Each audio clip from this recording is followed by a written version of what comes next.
রাজশাহী জেলার বিখ্যাত বানেশ্বর হাটে জমে উঠেছে আমের বাজার।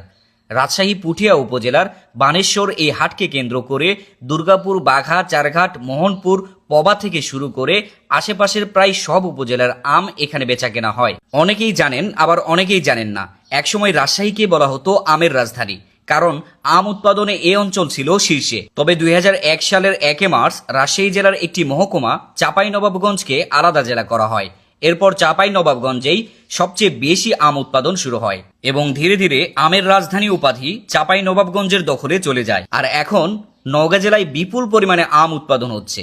তাই অনেকেই বলছেন নওগাঁই হচ্ছে নতুন বাণিজ্যিক আমের রাজধানী। উত্তরবঙ্গের তিন রত্ন রাজশাহী, চাঁপাইনবাবগঞ্জ ও নওগাঁ একসাথে গড়ে তুলেছে বাংলাদেশের আমের স্বর্ণ ত্রিভুজ। আগামী ভিডিওতে আপনাদের ঘুরে দেখাবো চাঁপাইনবাবগঞ্জ ও নওগাঁর আম বাগান ও আম বাজার, সেই সাথে জানাবো আমের বাজার দর।